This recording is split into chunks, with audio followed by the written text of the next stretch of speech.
అందరికీ నమస్కారం అండి. ఈరోజు మనము మేషరాశి వారి యొక్క జాతక ఫలితాలను తెలుసుకోబోతున్నాము. మేషరాశి వారికి ఆగస్టు 4 అనగా మంగళవారం నాడు వీరి యొక్క జాతక ఫలితాలను తెలుసుకోబోతున్నాం.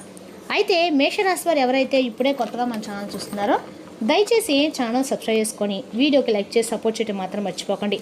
మరి వీడియోని ఎక్కడ కూడా స్కిప్ చేయకుండా చివరి చూసినట్లయితేనే మీకైతే పూర్తిగా అర్థమవుతుంది. రేపటి రోజున మీ యొక్క రాశి ఫలితాల ప్రకారం మీకు ఏ విధంగా ఉండబోతుందో తప్పకుండా తెలుసుకుందాము. మరి అంతకన్నా ముందుగా ప్రతి ఒక్కరికి కూడా ఏదో సమస్య ఉంటుందండి. సమస్యలు అంటే ఉండవు కదా. మరి ఆ సమస్యల పరిష్కారం కోసం ఎక్కడెక్కడికో వెళ్ళి జ్యోతిష్యం చెప్పించుకొని నిరాశ చెంది ఉంటే ఒక్కసారి మన గురువుగారిని కాంటాక్ట్ అవ్వండి.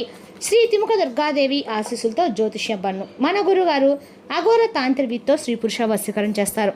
ప్రత్యేకమైన పూజలు చేసి భార్యాభర్తల సమస్యలు, మానసిక సమస్యలు, ప్రేమ పెళ్లి సమస్యలు, విద్య, ఉద్యోగం, వ్యాపారం ఎటువంటి సమస్యలకైనా 100% పరిష్కారం చూపిస్తారండి. మీరు కోరుకున్న స్త్రీ కానుకుంటున్నారా? మీరు కోరుకున్న పురుషుడు కానుకుంటున్నారా? అయితే ఒక్కసారి మన గురువు గారిని సంప్రదించుకోండి. మన గురువు పేరు వచ్చి కుమార్ స్వామి గారు. మీరు సంప్రదించిన ఫోన్ నెంబర్ 9381918252. చాలా నమ్మకమైన గురువుగారు. సమస్య మీది పరిష్కారం మాత్రం ఖచ్చితంగా మన గురుగారి దగ్గర అయితే కలదండి.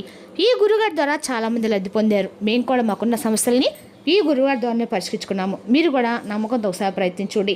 ఇక ఇప్పుడు మేషరాశి వారి యొక్క నక్షత్రాలు అశ్విని 1-3-4 పాదాలు, భరణి 1-3-4 పాదాలు, కృతిగా 1వ పాదం వారు ఈ యొక్క మేషరాశి ప్రజల్లోకి వస్తారు. ఇక రేపు రోజున అశ్విని నక్షత్ర ప్రభావంతో ఉత్సాహము, ధైర్యము, కార్యదీక్షత పెరుగుతాయి. కొత్త పనులు ప్రారంభించడానికి చాలా అనుకూలమైన రోజు. అయితే తొందరపాటు నిర్ణయాలను నివారించడం అయితే మంచిదండి. ఇక మేషరాశి వారి యొక్క అధిపతి కుజుడు అంటే మంగళుడు. ఇక గ్రహాల ప్రకారము కుజుడు ధైర్యము, నాయకత్వ లక్షణాలు పెరుగుతాయి. గురుడు అదృష్టము, పెద్దల సహకారం లభిస్తుంది. శని సహనం పాటిస్తే విజయాలు సాధిస్తారు. బుధుడు ఉద్యోగం, వ్యాపారంలో తెలివైన నిర్ణయాలు తీసుకుంటారు. శుక్రుడు కుటుంబంలో ఆనందము, దాంపత్య సఖ్యత పెరుగుతుంది. చంద్రుడు భావోద్వేగ అదుపులో ఉంచుకోవడానికి మంచిది. ఇక రేపు రోజున పరిహారాల పరంగా ఓం అంగారకాయ నమః మంత్రాన్ని 108 సార్లు జపించండి. హనుమాన్ చాలీస పారాయణ ఎర్ర కందిపప్పు, బెల్లం దానం చేయండి. శివాలయంలో దీపం వెలిగించి ఓం శివాయ మంత్రాన్ని జపించండి. ఇక మంగళవారం కావడంతో ఆంజనేయ స్వామి ఆరాధన అత్యంత శుభప్రదము. ఇక మేషరాశి వారికి అదృష్ట సంఖ్య 9, అదృష్ట రంగు ఎరుపు. శుభ సమయము ఉదయం 8:30 నుండి 10:00 వరకు, మధ్యాహ్నం 2 గంటల నుండి 3:30 వరకు అండి. నేటి రోజున మంగళవారం కావడంతో మేషరాశి వారు ఆంజనేయ ఆరాధన అక్కడ కూడా మేలు చేస్తుంది. అలాగే మేషరాశికి అధిపతి కుజుడు కావడంతో సుబ్రహ్మణ్య స్వామి, నరసింహస్వామి అలాగే పరమశివుని ఆరాధించడం కూడా ఎంతో మేలు చేస్తుంది. రేపటి రోజున ఈ రాశి వారికి గ్రహాలన్నీ కూడా మీకు అనుకూలంగా అయితే పూర్తిగా మారబోతున్నాయని చెప్పుకోవాలండి. రేపటి రోజున మీరు అన్ని రకాల కూడా గ్రహాల ప్రభావం వల్ల మీరు ఏ పని చేసుకోవడం రేపటి మీకు అంతా కూడా అనుకూలంగానే ఉంటుంది. రేపటి రోజున మీకున్నటువంటి ఇబ్బందులు కూడా ఒక్కోటిగా తొలగిపోవడము రేపటి రోజు మీరు కళ్ళారా చూస్తారు. అలాగే మీకు బాగా కలిసి వచ్చినటువంటి రోజుగా రేపటి రోజు చెప్పుకోవాలి. ఎందుకంటే చాలా రోజుల నుండి ఆగిపోయిన పనులు అయితే మీకు తప్పకుండా పూర్తవుతాయి. మంచి శుభవార్తలు మీరు చేసినటువంటి పనులు వినేందుకు ఆస్కారం అయితే కనిపిస్తుంది. అలాగే కొన్ని మార్పులు అయితే మీరు చేసినటువంటి పనిలో కావచ్చు, లేదంటే మీ యొక్క జీవితంలో కావచ్చు, కొన్ని మార్పులు అయితే రేపటి తప్పకుండా చూస్తారు. అలాగే మీకు పట్టినటువంటి దరిద్రం కూడా తొలగిపోతుందండి. తెలివితేటల్లో, ధైర్యంలో ఈ రాశివారు చాలా ఎక్కువగా మంచి జ్ఞానాన్ని కలిగి ఉంటారు. ఏ పని చేసినా కూడా చాలా తెలివితో చేస్తారు. తొందరపడి ఎటువంటి నిర్ణయాలు కూడా తీసుకోరండి. అయితే వీరు ఏంటంటే కొందరు నమ్మటం వల్ల విపరీతంగా మోసపోతూ ఉన్నారు. ఎన్నో ఇబ్బందులు ఎదుర్కొంటూ ఉన్నారు. కాబట్టి మీరు ఎవరి మాటలను కూడా ఎక్కువగా నమ్మకండి. మీకు ఏదైతే చేయాలనిపిస్తుందో అదే చేయండి. మీ మనసు ఏదైతే చెప్తుందో ఆ మాటనే మీరు నమ్మండి. ఎప్పుడు కూడా మిమ్మల్ని మోసం చేయనటువంటి వ్యక్తి ఎవరో తెలుసా అండి? మీ మనసు. కాబట్టి మీరు ఏదైనా చేయాలనుకుంటే తప్పకుండా ఖచ్చితంగా చేసేయండి. చేస్తారు కూడాను. మీ యొక్క బలం ఏంటనేది మీకు తెలియదండి. ఎప్పుడు కూడా మిమ్మల్ని మీరు తక్కువగా అంచనా వేసుకుంటూ ఉంటున్నారు. కాబట్టి మిమ్మల్ని మీరు తక్కువగా అంచనా వేసుకోకుండా మీకు మీరుగా మంచి సంకల్పాన్ని పెట్టుకోండి. మీ జీవితంలో ఉన్నటువంటి కష్టాలు, బాధలు తప్పకుండా తొలగిపోతాయి అనే సంకల్పంతో అయితే భగవంతుడు ఆరాధించుకుంటూ ఉండండి.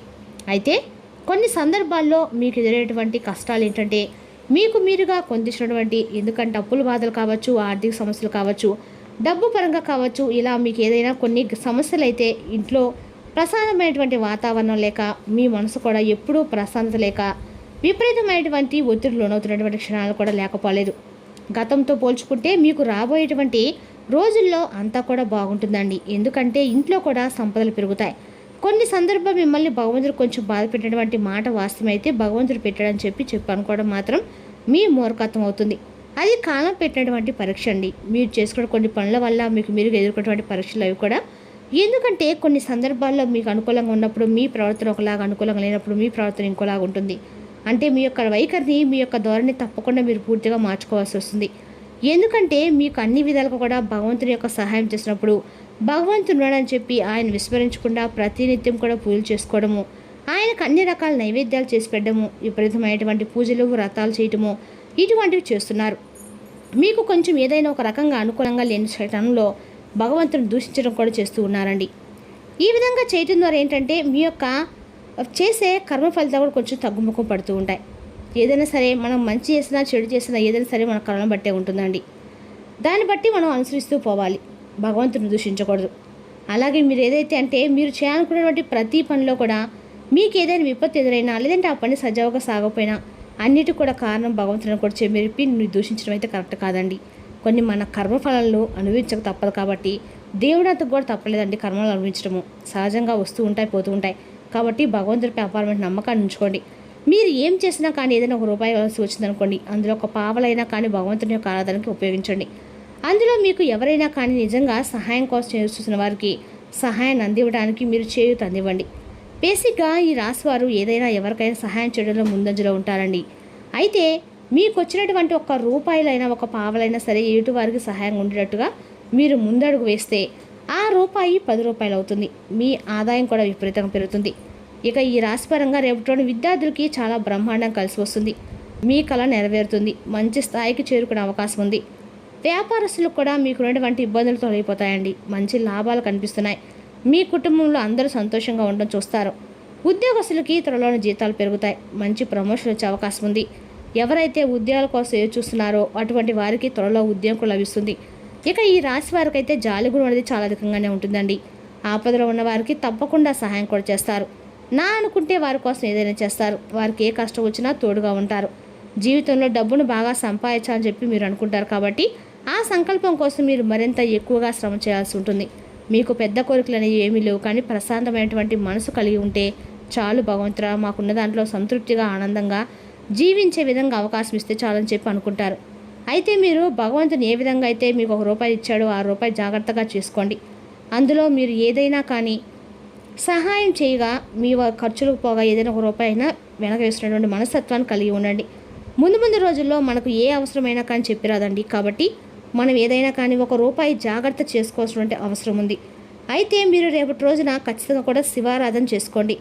శివ పూజ దగ్గరలో ఎక్కడైనా దగ్గరలో శివాలయానికి వెళ్ళి ఒక కొబ్బరికాయ కొట్టండి. ఆ కొబ్బరికాయ చిప్పల్లో నువ్వుల నూనె కానీ ఆవు నెయ్యి కానీ పోసి శివునికి నారికేల దీపం సమర్పించడం ద్వారా ఆర్థికంగా కూడా వెసులుబడతనంగా ఉంటుందని.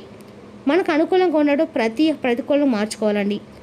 ప్రతికూలమైన సమయం ఏమో అని చెప్పి భయపడుతూ ఏదైనా ఒక పని చేయాలన్నా వద్దా అని చెప్పి ఆలోచిస్తున్నటువంటి క్షణంలో మన కనుక అన్ని విధాలుగా భగవంతుడిపై భారం వేసి మన పనిని మనం జాగ్రత్తగా సజావుగా సాగించుకుంటూ వెళ్తే మాత్రం అందులో తప్పకుండా విజయం సాధిస్తాం. అలాగే రేపటి రోజు కూడా మీకు ఏదైనా ప్రతికూలమైనటువంటి సమయం ఉంటుందో ఆ సమయంలో మీరు శివనామస్మరణ చేసుకోండి. మీరు ఎంత బిజీలో ఉన్నప్పుడు కూడా ఓం నమ శివాయ అనే పంచాక్షరి మంత్రాన్ని పలకడం మాత్రం మర్చిపోకండి. ఎంత పెద్ద కష్టం వచ్చినా సరే రేపటి రోజు శివనామస్మరణ మిమ్మల్ని ప్రతినిత్యం కూడా కాపాడుతుందండి. ముఖ్యంగా రేపటి రోజు విశేషమైనటువంటి సోమవారం కాబట్టి ఖచ్చితంగా కూడా మీరు శివనామస్మరణ చేసుకోండి. శివాలయం దర్శించండి. ఈ విధంగా చేయటం వల్ల మీకు మంచి ప్రశాంతమైనటువంటి మనసు కలుగుతుంది. అలాగే రేపటిలోనే ఎటువంటి టెన్షన్స్ లేకుండా చాలా పీస్ఫుల్గా ఉంటుంది. కుటుంబ పరంగా కూడా రేపటిలో మరిన్ని శుభవార్తలు వింటారు. కుటుంబంలో ఉన్న వారందరితో కలిసి మంచిగా కాసేపు టైం స్పెండ్ చేయడం వల్ల చాలా రోజుల తర్వాత వారితో కాసేపు ఏదైనా ముచ్చట్లు పెట్టడం, అలాగే మీకు ఇష్టమైనటువంటి వంటలు చేయించుకొని తినడము ఇటువంటివి జరుగుతాయి. బయట ప్రయాణాలు కూడా చాలా అనుకూలంగా ఉంటాయి, కానీ జాగ్రత్తగా ఉండండి. ఇక ఉద్యోగంలో మీరు ఏదైతే చేస్తున్నారో ఆ ఉద్యోగం మంచి పేరు ప్రతిష్టలు గడిస్తారు. సమాజంలో మీ గౌరవం మరింత ఎక్కువగా రెట్టింపు అవుతాయి. అలాగే మీతో పనిచేస్తున్న వారి యొక్క తీరును కొంచెం అబ్జర్వ్ చేయండి. ఎందుకంటే మీ ద్వారా ఏదైనా పనిని కొంచెం అంటే వారు మేము చేసామనేటువంటి పై అధికారుల దగ్గర ప్రశంసల వర్షాన్ని పొందడానికి తప్పకుండా వారు మీ ద్వారా మీకు తెలియకుండా మీ పని వారు చేశామని చెప్పి వారి దగ్గర ప్రశంసలు పొందేందుకు రెడీగా ఉన్నారు. కాబట్టి అటువంటి వ్యక్తుల్ని తప్పకుండా కనిపెట్టి అటువంటి వ్యక్తులకు ఏది కూడా మీరు చేసినటువంటి పని పట్ల వారికి అప్పగించకుండా మీ పని మీరు సజావుగా సాగించుకోండి.